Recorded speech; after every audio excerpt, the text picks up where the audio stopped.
अगर वो सलीम होता तो अभी देश की गोदी मीडिया खप्पर भर रही होती और उसके ऊपर देशद्रोह का मुकदमा दर्ज हो गया होता। देशद्रोह का मुकदमा दर्ज हो गया होता, उसको आतंकवादी, उसको टेररिस्ट घोषित कर दिया होता। लेकिन लड़के का नाम सचिन है ना, आप इस बात को समझिए। तो उसको बड़ा ही उसको सनातनी बनाया जा रहा है। नरेंद्र मोदी से कोई पूछे कि इस देश में वोट नहीं मिल रहे, जो वहां से लोगों को यहाँ पर धर्म परिवर्तन करवाया जा रहा है, यहाँ की नागरिकता भी दी जा रही है क्या उनको? ये तो बताइए।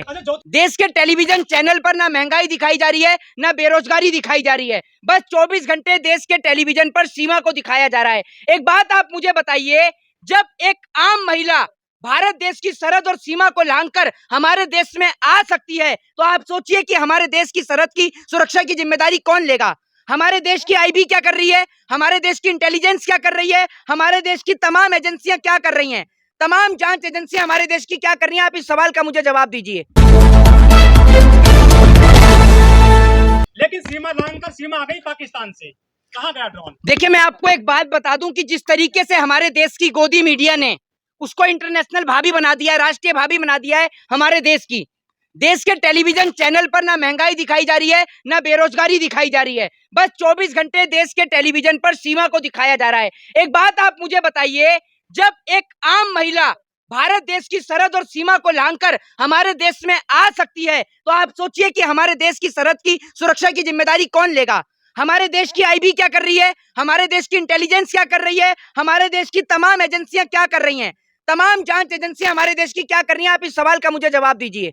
क्या कर रहे हैं हमारे देश के जो तमाम जो लोग हैं, वो क्या कर रहे हैं? लेकिन मोदी जी ने कहा था कि हम तो कपड़ों से पहचान लेते हैं। अरे नरेंद्र मोदी जी, अगर आप कपड़ों से पहचान लेते तो पुलवामा में हमारे देश के जवान शहीद नहीं होते, हमारे देश के जवान भारत देश के बॉर्डर पर शहीद नहीं होते। आज आप इसी से अंदाजा लगा सकते हैं कि कश्मीर के अंदर जो आतंकवादी घटनाएं होती हैं, कश्मीर के अंदर जो आतंकवादी हमले होते हैं, इनके हमले करने के लिए जो पाकिस्तान से लोग आते हैं, उनको कोई रोक और टोक नहीं होती। आप ये समझ लीजिए, क्योंकि जब एक महिला हमारे देश में आ सकती है और आकर शादी कर कर उत्तर प्रदेश के नोएडा में रह सकती है, एक लंबे समय से रह रही थी, कई महीने से, तब उसके ऊपर कोई कार्रवाई नहीं हुई, तो आप सोचिए कि हमारे देश की सरहद की जिम्मेदारी कौन लेगा? सरहद की सुरक्षा की हिफाजत कौन जिम्मेदारी उनकी लेगा? गृह मंत्री जी उत्तर प्रदेश गए थे तो उन्होंने कहा था कि दूरबीन से देखने से भी बदमाश। भाई साहब, हमारे देश के गृह मंत्री चुनावी रैली में जाते हैं, ठीक है ना? हमारे देश के गृह मंत्री जी ऐसे इतने पढ़े लिखे हैं, हमारे देश के गृह मंत्री की आपको पता ही है कि 12वीं के बाद जो 10वीं में एडमिशन ले रहा था उसको लैपटॉप दिला रहे थे। और देश के गृह मंत्री के बारे में ज्यादा मत खुलवाइए, पूरे देश का इतिहास सबको पता है, देश के गृह मंत्री का क्या इतिहास है, कि देश के गृह मंत्री स्वयं तड़ी पार रहे हैं, पूरा देश जानता है। दूसरी बात ये कि हमारे देश की जमीन को उधर देख रहे हैं आप, अरुणाचल प्रदेश में चाइना ने कैप्चर कर रखा है, इधर आप देख लीजिए सीमा जैसे लोग हमारे देश में घुसकर आ जाते हैं, और देश के लोग जो हैं वो बड़ी तेजी से चिल्ला रहे हैं। मैं आपको एक बात बता दूं कि अभी जो लड़का जो है जिसका नाम सचिन है, अगर इस लड़के का नाम सचिन की जगह पर सलमान या आरिफ होता ना, भाई साहब, ये देश की मीडिया जो उसको भाभी बताने में लगी हुई थी, अभी तक उसको क्या कहते हैं, लड़के को ये देशद्रोही साबित कर देते, उसको आतंकवादी साबित कर देते। लेकिन अब सारी देश की गोदी मीडिया चुप और मौन बैठी हुई है। एटीएस ने उसको उठाया है और एटीएस ये बताती है कि उसकी जो बातचीत है और भी कई लोगों से हो रही थी। आप ये सोचिए। देखिए, अजय डोभाल 6 साल रहे हैं पाकिस्तान में जासूस बनकर, जी, वो कैसे फेल हो गए सीमा को लेकर? एक बात आप मुझे बताइए, जब हमारे देश से कोई उस देश में जासूस बन के जा सकता है, तो उस देश का भी कोई व्यक्ति इस देश में जासूस बन के आ सकता है? सनातनी भाभी बना लिया आपने तो उसको। कौन को किसकी भाभी? आपकी भाभी होंगी, अपने घर में ले जाइए, नाश्ता पानी कराइए, उनकी मुंह दिखाई करिए जाकर। क्यों नहीं करते? एटीएस में जाकर मुंह दिखाई करिए ना अपनी भाभी की। नहीं करेंगे मुंह दिखाई? पैसे दिए जा रहे हैं, काय की भाभी हो गई? किसकी भाभी हो गई? ठाकुरों की भाभी है? काय की भाभी हो गई? नहीं, कल को अगर हमारे देश में कोई आतंकवादी हमला हो जाता है तो उसका जिम्मेदार कौन होगा? ये जो भाभियां बना रहे हैं, जो कह रहे हैं मेरी भाभी है मेरी भाभी है, वो जिम्मेदारी लेंगे क्या उसकी? जरा ये बताइए। तुलसी पूजा करती है वो, है? तुलसी पूजा करती है, तो तुलसी पूजा करने वाला आतंकवादी नहीं हो सकता? बुर्का छोड़ दिया उसने, बुर्का छोड़ दिया। अरे एक बात आप मुझे बताइए कि जो लोग जासूस बन के आते हैं वो सारे काम करते हैं। आपने वो फिल्म नहीं देखी जॉली एलएलबी? वो फिल्म नहीं देखी आपने जॉली एलएलबी? आप उसके अंदर देखिए नहीं। और एक अक्षय कुमार की एक फिल्म आई थी जिसके अंदर आपने देखा होगा कि जिस तरीके से वो एक पंडित जो है वो मुसलमान होता है और पंडित बनकर आता है, जो छिपकर रह रहा होता है। तो जासूस लोग तो होते ही ऐसे हैं। अगर सचिन सलीम होता फिर क्या होता? अगर वो सलीम होता तो अभी देश की गोदी मीडिया खप्पर भर रही होती और उसके ऊपर देशद्रोह का मुकदमा दर्ज हो गया होता। देशद्रोह का मुकदमा दर्ज हो गया होता, उसको आतंकवादी, उसको टेररिस्ट घोषित कर दिया होता। लेकिन लड़के का नाम सचिन है ना, आप इस बात को समझिए।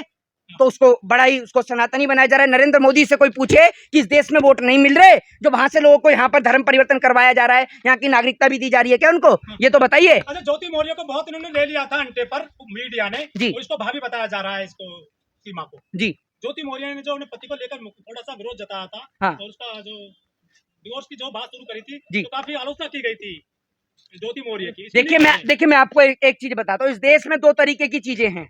इस देश में जो कानून है ना, आप कहते हैं कि आप लोकतंत्र में रहते हैं, सबके लिए एक समान कानून है। कोई एक समान कानून इस देश में नहीं है। पहली बात तो ये कि सवाल सरकार से पूछा जाता है, लोग कहते हैं आप सेना से सवाल कर रहे हैं। सेना से कोई भी सवाल नहीं कर रहा है। सवाल इस देश की सरकार से होते हैं कि एक बात आप बताइए, एक महिला कैसे भारत देश का बॉर्डर क्रॉस करके भारत देश के अंदर आ जाती है और आकर उत्तर प्रदेश के नोएडा में एक लड़के के साथ रहने लग जाती है। सबसे पहला सवाल तो ये होता है खड़ा। लेकिन लोग कह रहे हैं कि जो मोदी जी नोएडा जाते हैं बार बार, इंटरनेशनल एयरपोर्ट बन रहा है वहाँ, सूचनाएं लीक हो सकती है इस महिला के द्वारा, ऐसा भी कहा जा रहा है। भाई साहब कुछ भी हो सकता है। पहली बात तो ये, एक बात आप मुझे बताइए कि वो लड़की जासूस है या नहीं है, ठीक है? ये बात कैसे पता चलेगी? जब तक पुलिस उससे कार्रवाई नहीं करेगी तब तक तो पता चलेगी नहीं। जब उसको एटीएस ने उठाया है, वो तो आप ये समझिए कि कोई देश में कोई बड़ी घटना नहीं हुई। देश में कोई बड़ी घटना भी घटित हो सकती थी। ऐसे अगर कोई भी सरहद क्रॉस करके हमारे देश में आ जाएगा तो आप सोच सकते हैं कि भारत देश की कहीं ना कहीं जो लोग हैं वो खतरे में है। भारत देश जो पूरा खतरे में है। लेकिन 4 इतने सुंदर बच्चे भी साथ लाइए, उनको तो अपना लीजिए। आपको अगर अपनाने का इतना शौक है तो अपने छोड़कर उनके को अपना लीजिए। आप क्यों नहीं अपना लेते? बच्चे तो आपको भगवान का रूप होते हैं। बच्चे भगवान का रूप होते हैं। अरे तो हमने कब कहा कि बच्चे शैतान का रूप होते हैं? अगर कल को कोई देश में कोई बड़ी घटना हो गई, आप एक काम करिए ना, एटीएस वाले से जाकर कहिए कि वो 4 बच्चों को मैं गोद ले लेता हूँ, आप बन जाइए उनके पापा। वैसे भी आप लोग इस देश में पूरी भूमिका अदा ही करते हैं। महंगाई बेरोजगारी पे तो आप पे कोई सवाल है ही नहीं। एक ये सीमा को लेकर आप पे सवाल है। और आपकी तो भाभी भी है। भाभी है ना आपकी? है भाभी बन गई है। नहीं, आपकी तो भाभी है।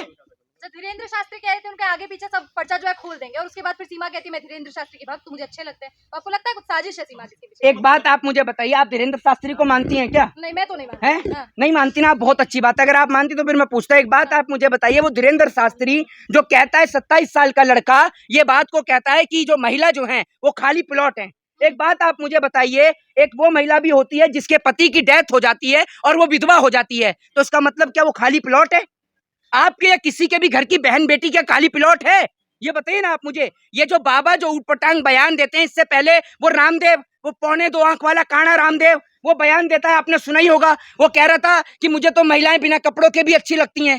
ये 26-27 साल के लड़के जो कुछ नहीं कर पाते वो बाबा बन जाते हैं। एक बात आप मुझे बताइए, आप लोग जो धीरेन्द्र शास्त्री को बाबा कह रहे हैं, एक बात सोच के देखिए, उसने आपकी घर की बहन बेटियों के लिए यह बोला है कि वो खाली प्लॉट हैं।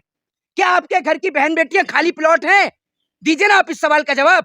लेकिन किसी महिला ने विरोध नहीं जताया मंच पर, वो तो हंस रही थी मजे से। अरे भैया हंस तो जब भी रही थी जब रामदेव ने बयान दिया कि मुझे तो महिलाएं बिना कपड़ों के अच्छी लगती हैं। उस टाइम पे देवेंद्र फडणवीस की वाइफ भी उनके पास बैठी हुई थी। बताइए ना, हंस तो तब भी रही थी। ये महिला कौन है जो उसमें जाती है मंच पर? ये महिला, ये भाजपा के जो लोग हैं ना, भाजपा के कार्यकर्ता, आप देख नहीं रहे? मनोज तिवारी गाड़ी चला रहे हैं और धीरेन्द्र शास्त्री उसमें बैठे हुए हैं। तो क्या हो रहा है आपको समझ में नहीं आ रहा? बाबाओं का इस्तेमाल सिर्फ वोट बैंक के लिए किया जा रहा है। देश के अंदर हिंदू और मुसलमान कराने के लिए बाबाओं का इस्तेमाल किया जाता है। ये बात आप समझिए। महिला आयोग कहाँ पर है? महिला संगठन कहाँ पर है जो फटी जींस पर जो आंदोलन करने लग जाते हैं? अरे एक बात आप मुझे बताइए, फटी जींस पे वो बाबा रामदेव जो फटी जींस की बात किया करता था, और वो जो महिला आयोग, ये महिला आयोग धीरेन्द्र शास्त्री को लेकर क्यों नहीं बोलती हैं? जो धीरेन्द्र शास्त्री ने महिलाओं को खाली प्लॉट बताया है, इस पर क्यों नहीं बोलती हैं? जरा बताइए ना। महिला आयोग को तो इनके ऊपर एफआईआर दर्ज करानी चाहिए। क्यों नहीं कराती एफआईआर दर्ज? और दूसरी बात, ये जो तमाम महिलाएं जो खड़ी हुई है रिपोर्टर बनकर, आपको भी एफआईआर दर्ज करानी चाहिए। क्या आपकी भावनाओं को ठेस नहीं पहुंचता? आप भी किसी के घर की बहन और बेटी हैं, आप भी तो महिलाओं में आती हैं, आप भी तो बेटियों में आती हैं, आपको भी एफआईआर दर्ज करानी चाहिए। अगर आप भारत देश के एक जिम्मेदार नागरिक है, अगर आप भी किसी भाई की बहन है, किसी बाप की बेटी है, आपको भी एफआईआर दर्ज करानी चाहिए। क्या महिला आयोग की जिम्मेदारी है? आपकी जिम्मेदारी नहीं है? आपको भी दर्ज करानी चाहिए। स्मृति ईरानी भी नहीं बोल रही इस मामले में। स्मृति ईरानी को तो छोड़ दीजिए उन्हें तो, उनके बारे में पूछिए ही मत। मंत्री है वो, कैसे छोड़ दें? अरे फिर वही बात, स्मृति ईरानी की बेटी का कोई मामला आया है क्या बीच में? जब उनकी बेटी का मामला आता है वो तभी बोलती हैं, उसके अलावा नहीं बोलती हैं। मंत्रालय किस लिए सौंप रखा है इस मैडम को? मंत्रालय इसलिए सौंप रखा है, घूमने फिरने के लिए, आराम से मजे लेने के लिए, बस। और क्या है? मुफ्त की आराम से बैठकर पेंशन खा रही है, तनख्वाह मिल रही है, बढ़िया। और क्या चाहिए इनको? देश में बेटियों के साथ बलात्कार हो, चाहे बेटियों के साथ दुष्कर्म हो, इनकी आवाज नहीं निकलती है स्मृति ईरानी की। लेकिन आप इनकी बेटी के ऊपर सवाल कर लो तो स्मृति ईरानी तुरंत गरजने लग जाती हैं। सनातन धर्म को लेकर आ रहे हैं धीरेन्द्र बाबा। इससे पहले सनातन धर्म नहीं था धीरेन्द्र शास्त्री से पहले, है? इससे पहले नहीं था। तमाम लोगों का हिंदुओं को जगाने का काम हो रहा है, हिंदू उनके नेतृत्व में ही जागेगा। जो हिंदू का कुंभकर्ण था पहले, नहीं हिंदू जो था पहले कुंभकर्ण था या सोया पड़ा था, जो धीरेन्द्र शास्त्री ढोल बजा के सबको जगा रहे हैं। कैसे जगा रहे हैं बताइए ना। मैं आपको बताऊं, उल्टा ये जो लोग हैं सुलाने का काम कर रहे हैं। पहले हिंदुओं के बच्चे बाबा साहब का संविधान पढ़कर आईएएस आईपीएस बना करते थे, डॉक्टर और इंजीनियर बना करते थे, लेकिन जब से ये 26-27 साल के बाबा आए हैं तब से इस देश का नौजवान या तो बजरंग दल में जा रहा है, या आरएसएस में जा रहा है, या हाथ में तलवार उठा रहा है। वो कॉपी और कलम तो उठा ही नहीं रहा है। आप एक बात मुझे बताइए, क्या आप इसको हिंदुओं को जगाना कहते हैं कि उनके बच्चों के हाथ में तलवार आए, या फिर हिंदुओं को जगाना तब कहेंगे जब हिंदुओं के बच्चे डॉक्टर, इंजीनियर और आईपीएस बने? ये धीरेन्द्र शास्त्री ने कितनी बार मंच से खड़ा होकर बोला है कि हिंदुओं के बच्चे हाथ में कलम उठाएं और डॉक्टर, इंजीनियर, आईएएस और आईपीएस बने। ये इसलिए नहीं बनने देना चाहते और बच्चों को इसलिए नहीं पढ़ने देना चाहते कि अगर बच्चे पढ़ गए तो इनकी दुकान कैसे चलेगी, इनकी तो दुकान बंद हो जाएगी। एक पढ़ा लिखा आदमी जो डॉक्टर हो, इंजीनियर हो, एडवोकेट हो, आईएएस हो, आईपीएस हो, आपको लगता है कि वो उनकी बात के झांसे में आएगा? एक बात आप मुझे बताइए, अगर यही सब कुछ होता तो इनके बच्चे क्यों नहीं आईएएस आईपीएस बन जाते? धीरेन्द्र शास्त्री ने अपने भाई को आईएएस या आईपीएस क्यों नहीं बना दिया? बताइए ना आप मुझे। भारत देश को विश्वगुरु क्यों नहीं बना दिया? अगर आपके पास इतना ही सब कुछ है तो भारत देश को विश्वगुरु क्यों नहीं बना दिया? मैं आपसे कहता हूं, मैं भी श्रद्धा रखता हूं, मैं भी भगवान को पूछता हूं, मेरी भी भगवान के प्रति आस्था है, और मैं आप लोगों से भी यही कहता हूं कि आप भगवान को मानिए, भगवान के प्रति अपनी आस्था रखिए, अपनी श्रद्धा रखिए, लेकिन बीच में किसी मीडिएटर को, किसी दलाल को मत रखिए। आप भगवान की भक्ति करते हैं तो आप भगवान से सीधा संबंध रखिए। आप बीच में किसी मीडिएटर को क्यों रखते हैं? अगर मंदिर से दान पेटी हटा दी जाए तो भगवान को थोड़ी कोई दिक्कत होगी, या भगवान को कोई दिक्कत होगी? अरे अगर कोई मेरे से ये कहे, आप भगवान से कहते हैं भगवान जी मेरी नौकरी लगवा दीजिए, भगवान जी मेरे को एग्जाम क्लियर करा दीजिए। अरे आप समस्त सृष्टि के रचयिता से मांग रहे हैं तो मांगेंगे तो आप उससे कुछ भी मांगे ना, उसको क्या जरूरत है? उसको आपके पैसों की जरूरत है? ये बताइए ना आप मुझे। भगवान को आपसे कौन से पैसों की जरूरत है? वो तो आपको देने वाला है। आपकी औकात है कि आप उसको कुछ देंगे? आप किस हैसियत से मंदिर की दान पेटी में चढ़ाते हैं पैसा? मंदिर की दान पेटी में पैसा चढ़ाने से अच्छा है कि उसमें 10, 5 रुपए, 20 रुपए और डाल के किसी गरीब का पेट भर दें। वो गरीब आपको दुआ भी देगा, आपको पुण्य भी मिलेगा, और उस गरीब का पेट भी भर जाएगा। अरे धीरेन्द्र शास्त्री पर्ची खोल देते हैं, तुरंत करते हैं वो फैसला। अगर पर्ची खोलने का इतना ही शौक था तो पहले क्यों नहीं बता दिया कि वो भारत देश से, वो पाकिस्तान से जासूस घुस रही है?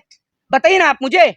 ये पर्ची और पर्चे बहुत देखे हमने, ठीक है? इस पर्ची और पर्चे के चक्कर में जो खर्चा हो रहा है ना, इस खर्चे को देखिए। दूसरी बात ये सुन लीजिए जरा, दूसरी बात ये कि आप ये जो कह रहे हैं, ये बाबा ऐसे हैं जो ज्ञान देते हैं, बड़ा लंबा लंबा ज्ञान पेलते हैं। ये बाबा जी कहते हैं कि सब मोह माया है, धन दौलत सब मोह माया है, और खुद गाड़ियों से उतरते हैं, बड़ी बड़ी लग्जरी गाड़ियों से।